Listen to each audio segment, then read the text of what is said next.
Hello everybody. Welcome back for another video. Hope you're all doing great and that you're all having a wonderful day. And without any further ado, let's jump right into it. Something very different, and I'm not sure if it's just like time for this to happen. Or even if anyone even remembers, and I hope that a lot of you do because it will be happening again in the future. So, and I'll give you, of course, the history. If you've been with this channel before, you know what's coming. Story time. A very long time ago, when I got into the Bitcoin market, one of the things that fascinated me, and it seemed far more sci-fi than anything, I was predicting something quite different, was that there would be a number of attacks on Bitcoin. Now, when I say science fiction, I assumed, robots and all these other things trying to take over the space and this happening and, that kind of Terminator kind of scenario. What ended up happening is that over the course of the earlier years of Bitcoin's creation, and as Satoshi Nakamoto, the creator of the person and or people who created Bitcoin, basically disappeared from offline. The story as we know it goes, apparently Satoshi was in discussion with a number of people who were mining the coins, who were getting the network started. And legend has it that there was one person who decided that they actually wanted to take it to the US government. They were going to show it off to people and show how amazing it was. Satoshi was like, please don't do this. I think they did it anyway, and then Satoshi literally disappeared from offline, and no one has heard from him, they, them since. No one, that is to say, no one knows if it's once again one person and or like 9 people. People believe it's actually a group of people called the cypherpunks, CYPHER punks, who created something similar to Bitcoin a number of years before. After Satoshi disappeared, and the network began to be worth more and more with each passing day, basically. Bitcoin went from being worth several $1 million to several hundreds of millions of dollars to several $1 billion. And the attacks, if you will, that began to transpire against Bitcoin around this time were that a number of people began to pop up claiming that they were actually Satoshi Nakamoto. And there were about 5 or 6 people around the same exact time. And it's very weird the way that people act. So we had about 2-3 people who came forward who said that they were actually Satoshi. They wanted to let the world know because it was time. Sure. We had around 5 or 6 other people, and they've kind of disappeared into history. And the problem is that people still follow them, not as Satoshi, but as like a genius or a visionary. And it's like, no, that person tried to lie to the entire community, but realized when they had no backing, they simply fell back into the shadows. There was one person in particular who made waves around late 2016, 2017. His name is Craig Wright, CraigWright. And he was one of the few people who came forward and began to produce evidence that a lot of people still did not believe in, but he was quite adamant with his sayings that he was indeed Satoshi. What ended up happening was, if memory serves me correctly, is that nearly anyone who said that this man was not Satoshi Nakamoto was taken to court by him for defamation and I mean anything you can throw out there. A number of these court cases were of course dismissed because on the internet you can, not that you can say whatever you want, but you can simply say, hey, I don't believe that apple tree is going to produce as many apples as it did last year. You can't take someone to court for that. You can't take someone, I don't like the way he's dressed. He dresses quite terribly. That's not defamation. It's just you have bad taste in clothes. So this led to a number of high-profile court cases since around 2018, maybe late 2018 or so, where Craig Wright, as far as the news that we received, this is a daily news channel, so I remember nearly daily in the news, anyone who spoke up against him or said anything had some kind of legal ramifications that were thrown against them. The issue is that this eventually went to court, where Craig Wright claimed that he had proof that he was Satoshi Nakamoto. The first bit of proof that he produced was a stack of 60 pieces of paper that had early Bitcoin transactions on them. That is to say, he, as far as we know, allegedly went online, scrolled back to the beginning of the transactions on the blockchain, hit print, and then showed them to a judge, and the judge was like, you just printed this out. He's like, yes. And they were like, that doesn't prove anything. He claimed to have a number of private keys that he did not want to make public. That is to say, he claimed to know the whereabouts. For those of you who don't know, there are about 1 million Bitcoin that are locked inside of one address. And that address is attributed to the actual Satoshi Nakamoto, in that, people believe, this is part of the legend, that there's simply this 1 million Bitcoin that he mined that no one can have access to because Satoshi has disappeared, what have you, so on and so forth. And Craig Wright, I believe, claimed that he could access these coins. And with bated breath, everyone was like, oh, wait, he can't do it. Because, of course, he couldn't, the same as anyone else could not produce this information. This went on for a number of years. Part of the problem is that at some point, a number of people began to create their own Bitcoin. If you are relatively new to the space, you do not know the horrors of the Bitcoin mimics, where people basically came forward and constantly created new versions of Bitcoin that they claimed were the true Bitcoin. It sounds funny now, and even more so, you sit there and you go, well, there's only one Bitcoin. I know what Bitcoin is. Of course, Bitcoin is the number one coin. Back in the olden days, it wasn't that simple, as a lot of new altcoins were popping up, and every altcoin claimed to be better than Bitcoin, faster than Bitcoin, more equipped than Bitcoin, and could be used as something that could actually be a world currency. Everyone's head was turning left and right constantly, looking at what could be the next Bitcoin. It was a brand new market. No one knew what was going to stick. All we knew was that Bitcoin was the first coin. But of course, logically, you might have, the first company that ever existed, the 13th company that was made by humans, that might also become the number one company at some point. So this gave birth to the introduction of what we know as Bitcoin Cash, where there's someone who's no longer in the news at all, called Roger Ver, V-E-R. A number of years ago, I believe he lived in Japan, and he was well known for walking around the streets, handing out flyers in Japanese and in English, telling people to buy Bitcoin. It's amazing. It's awesome. Bitcoin's the best thing ever. There was at some point a heavy discrepancy as to how to scale Bitcoin. And this is where the birth of the Bitcoin maximalists actually came from. The idea is that Bitcoin is slow. It only does 3 transactions per second. How do we make this faster so that we can get it up to 60,000 transactions per second? The same as Visa and MasterCard. One of the two sides of the proposal were basically this. Leave the chain alone, leave Bitcoin alone, and let's make side chains. Let's make layer 2 and layer 3 and layer 4 solutions. If the core chain is completely fine and nothing is wrong with it, let's only do minimal updates to make sure that it's running, but we leave this core completely alone and build things around it so that all the other layers, if they collapse, if there's a problem, if there's a virus, let them fall, but leave Bitcoin alone. The other side of the argument was, that's nonsense. Let's upgrade Bitcoin as much as we possibly can, as fast as we can, to make sure that we get tons of hundreds of millions and billions of people on board.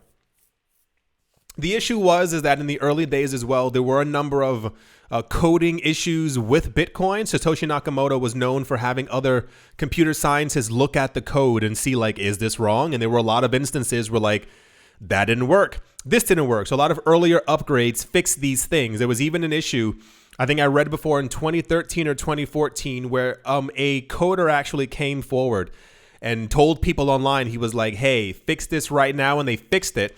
And apparently, if someone else had found it, they could have actually printed more Bitcoin at will, like by themselves, if they had wanted to. But of course, that's since then been fixed.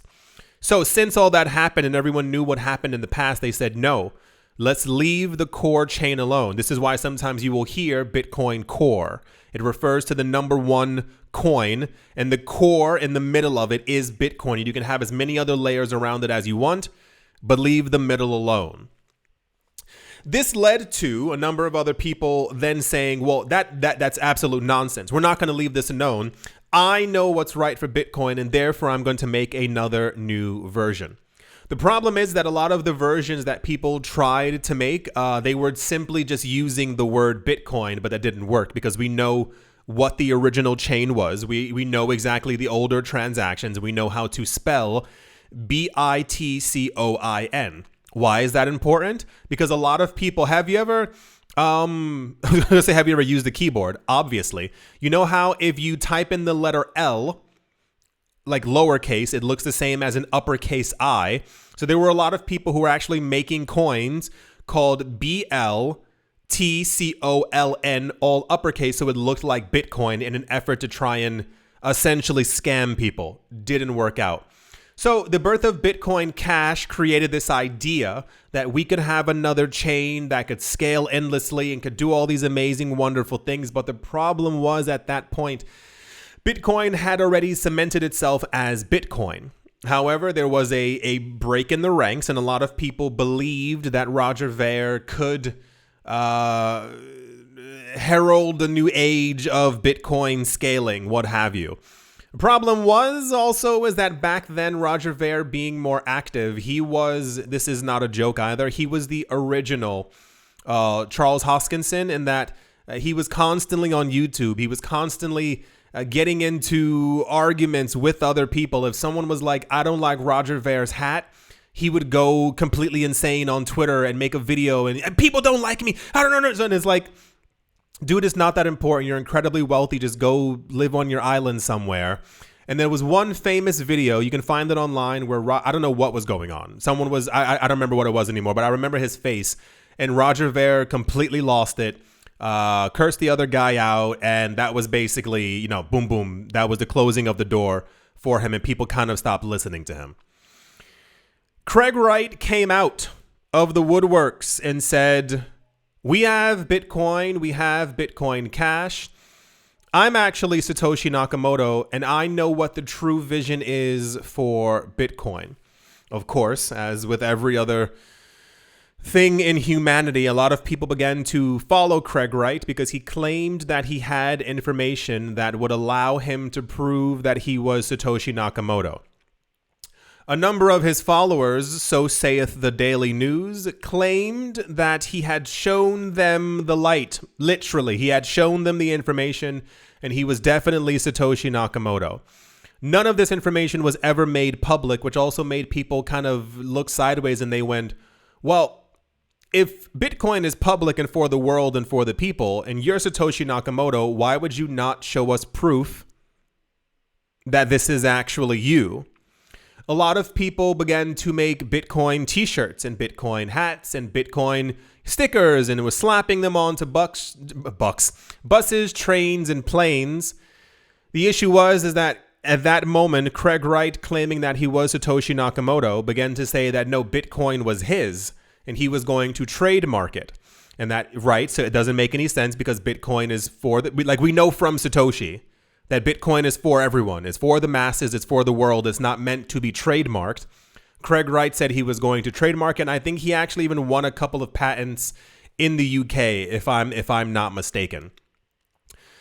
Very long legacy of having to deal with this because the earlier parts of my job on here was letting people know, similar to how I still tell you, hey, don't touch that coin because it's complete garbage. Back then, it was having to convince and tell people that these people were probably not telling the truth. I can't say for certain if they are or are not Satoshi, if they don't know them, if they were one of the group of members who created it, if they were behind the scenes, if they shook his hand. I don't know. The facts as we have them right now have shown completely otherwise. And the thing that really rocked the market back then, so remember I said the problem was that a whole bunch of new coins began to pop up. A lot of these coins lightly, back then even contextually bent the knee. So when we had Litecoin first pop up, the creator of Litecoin came forward and said this is meant to be the silver to Bitcoin's gold. It's meant to be an alternative version of Bitcoin. It is not Bitcoin. Dogecoin pops up. Dogecoin is meant to be a meme. It is not Bitcoin. It is meant to be taken as a joke. Other coins came out. The issue is that when the other Bitcoins came out, all they did was kind of ruin the market. I'm going to show you a chart right here, and this was kind of like the complete downfall for logic within the market. I want you to look at this chart and tell me if you can tell the exact moment that Bitcoin Cash, Satoshi's vision, was created. It's fairly obvious. It's right at this point right here.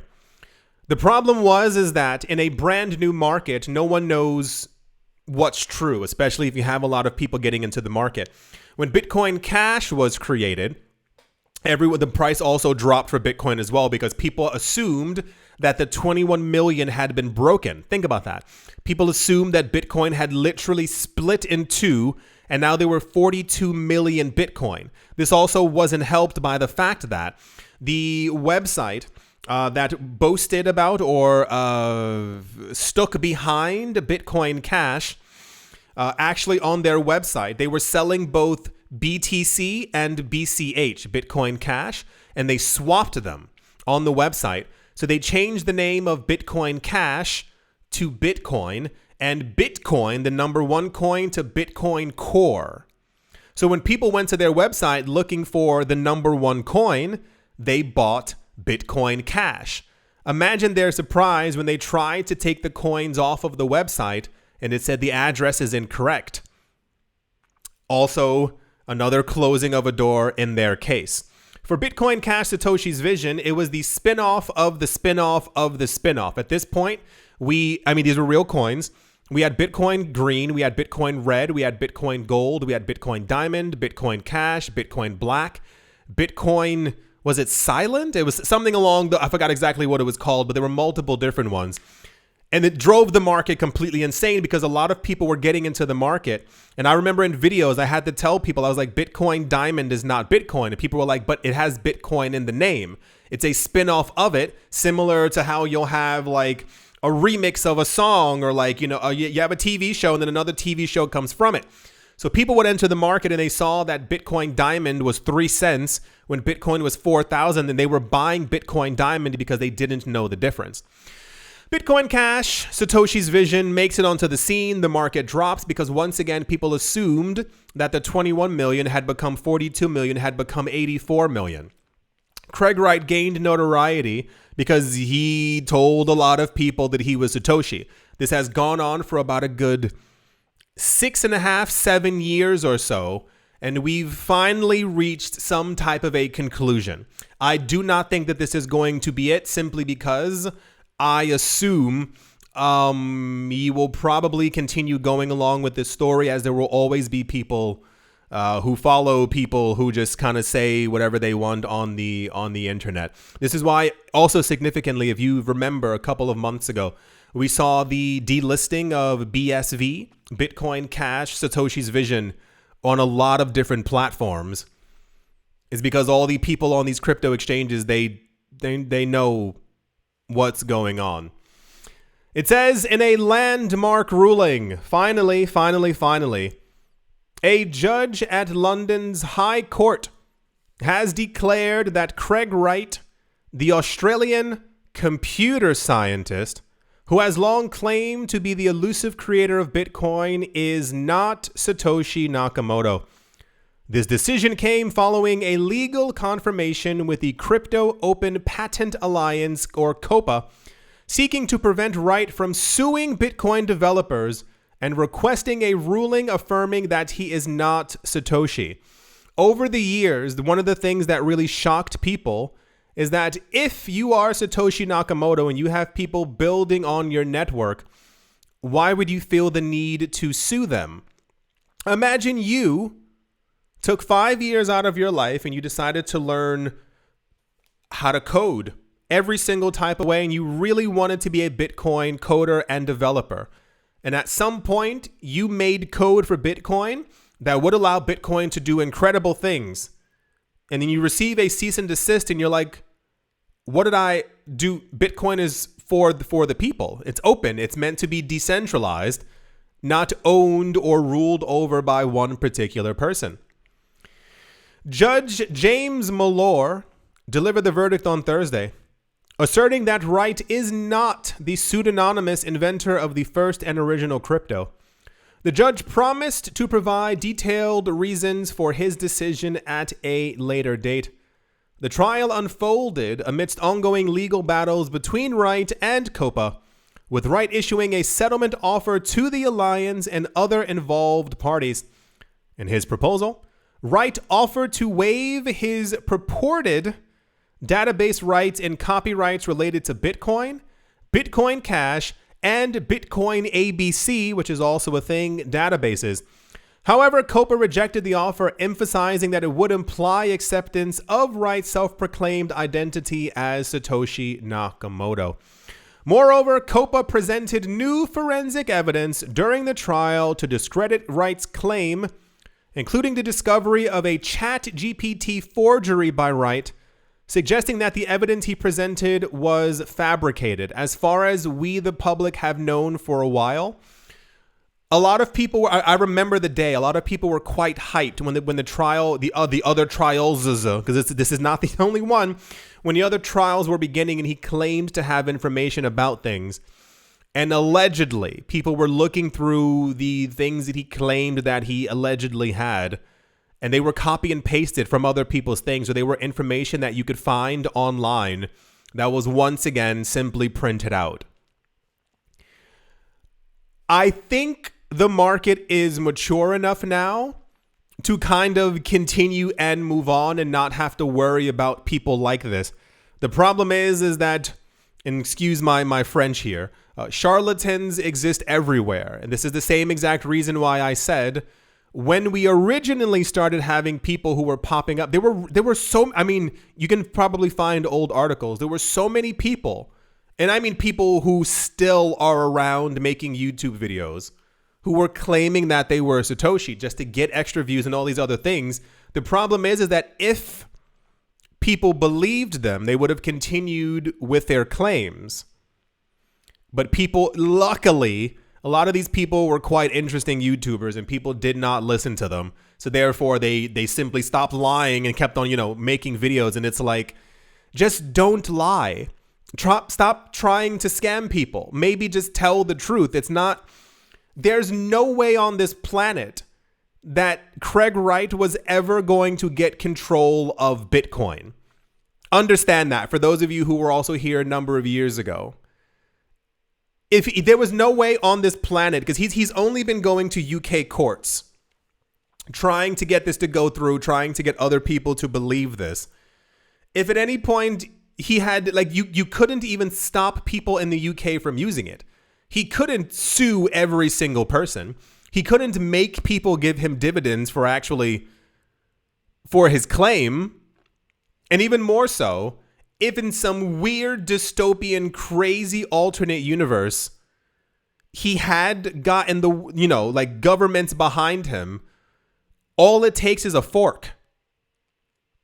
I told you all that before. It's the same exact way with the idea of having a 51% attack on Bitcoin.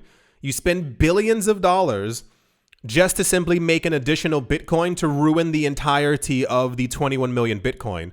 But all you have to do is go back one transaction before and fork the chain. And everyone in the world would have agreed that this was Bitcoin because of the legacy. We would have all said, okay, well, the Craig Wright chain clearly isn't it anymore because no one wants to follow it. And he would have been left with its own chain. Anyway, I'm shocked. This was actually very popular news. Why do I say that I'm shocked? Because the only like really popular news in the space ends up being that someone got fired, someone got hired, someone bought a new pair of shoes, somebody was wearing a t-shirt, and it's like, okay, well, I guess that's, so and so. We haven't had many people doing this in the last couple of years, but this is also the reason why I've mentioned before, you should be watching out for all of the altcoins, nonetheless, all the meme coins. The purpose of these meme coins, you might think they're fun and entertaining and awesome. The reason for the meme coins, except for Dogecoin, which was made as a joke, is they're meant for you to throw your money into them, so you you make the people who created these coins richer, and they swap out that money to buy Bitcoin. It's all part of the game. So, yeah, it's nice to have like a bit of like closure for all of this. I hope every single crypto exchange delists Bitcoin Cash Satoshi's vision. It should have never been. For those of you who may even be scratching your head and wondering why it was listed, the problem is greed. Back in 2017, when Bitcoin Cash was first created, the people from Coinbase and Kraken came forward and said, no, there's only one Bitcoin. It's the number one coin. People began to threaten Coinbase with lawsuits, and the most famous one had to do with a cow. Why the cow? Someone said, if I have a cow and I give you my cow, if I have Bitcoin and give Coinbase my Bitcoin, and should that cow create milk, should that Bitcoin create Bitcoin Cash, well, therefore, that milk is also mine. Therefore, the Bitcoin Cash is mine. And after about a good 20 days of back and forth with Coinbase and the other exchanges being like, no, we don't want to list this garbage coin because they had also dealt with it for a while, the lawsuits began to pile up and they said, fine, we'll list it. The issue is that everyone else also began to make spin-offs as well. And if you were holding Bitcoin, you got the other spin-offs because they were all forks of the chain or derivatives of the chain. And this is where the other coins came from. So people began to say, if I don't get my Bitcoin diamond, you're going to get in trouble. So the exchanges had to list them. This guy claiming to be Satoshi Nakamoto, and as far as we know from the news, allegedly taking everyone to court who said anything against him, allegedly. By the time Satoshi's vision came out, they had to list it because they also refused to list it as well. And they said, okay, cool, we'll list it. It's just greed. People were so desperate to have these garbage coins listed onto platforms. This is why we have over 10,000 coins in the market, because a small handful of people made it so easy to destroy the market. Do you remember years ago, for that last thought, a number of years ago, this was also an issue with altcoins as well. Remember in 2017 where XRP's price went from, it was half a cent to 1 cent to $1 to $3.80. I don't know, whatever. It was near $4. When the prices began to fall, there was someone who had a lawsuit against Ripple and said that the coin was an unregistered security. Why did they say this? Because the person claimed that they were holding XRP, the price began to drop, and they sold their XRP and they lost $500. Not 500,000, not 500 million, $500. 500. And they said because of that, XRP is an unregistered security, and that started the long list of lawsuits against Ripple as a company. It's greed. It's always one person who literally ruins it for 8 billion people. And I would say you should be ashamed of yourself, but these people have no shame. This is why they do it.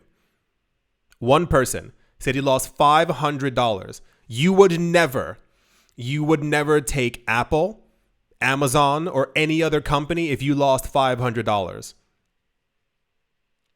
Yeah. The end of a very long journey, and hopefully we as a a community can move forward from it, because it was so bad. Like you don't understand, back then it was just a complete, like a literal free-for-all. People lied every single day just trying to make extra money. This is the reason why we had BitTorrent, because everyone knew all you have to do is claim that you're something, claim that you knew Satoshi, claim that you had this, claim that your new coin sounds like this, your new coin's faster than Bitcoin, well, hop onto the train. And people believed it. So yeah, I do hope that you've all enjoyed. I do hope that you all have learned something. I hope that you all continue to not pay attention to garbage coins that are on the market. They are only there to make you lose money. I do hope that you've all enjoyed. I hope you all are having a great day, morning, afternoon, evening, wherever you are, wherever you might be. I do hope it's absolutely fantastic. Thank you all once again for watching, listening, liking, and supporting. And I will most certainly be talking to you all soon. See you.